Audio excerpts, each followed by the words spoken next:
এই যে দেখতেছেন মাছগুলো আলহামদুলিল্লাহ পাইছি। আসসালামু আলাইকুম। আজকে এই সকাল সকাল বের হয়ে গেছি, যাচ্ছি হলো আমি, এই যে রবিন ভাই, আর আসতেছে সোরহাব কাকা আসতেছে।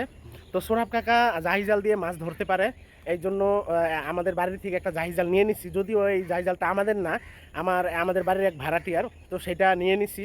তো এই যে দেখেন আমাদের এই ব্যাগের মধ্যে আপনার জাহিজাল, ও ওই ব্যাগের মধ্যে কি কি আছে ভাই? পানি, গামছা, তারপরে যেটা মাছ রাখবো আর কি। আচ্ছা আচ্ছা, মাছ রাখার জালি আর কি। জানি। আচ্ছা আচ্ছা, ও যে আমাদের ওই যে কাকা, ও যদিও এখান থেকে স্পষ্ট বোঝা যাবে না, যাই হোক আসতেছে। তো আমরা আপনারা দেখতে থাকেন, আমাদের আমাদের সাথেই থাকেন, দেখতে থাকেন আমাদের ভিডিওটা। দেখি আজকে আমরা কি পরিমাণ মাছ পাই। এর আগে তো দেখাইছিলাম বড়শি দিয়ে মাছ ধরতে গেছিলাম, তো আজকে জাহিজাল দিয়ে মাছ ধরতে যাব, বিলের মাছ। আসসালামু আলাইকুম।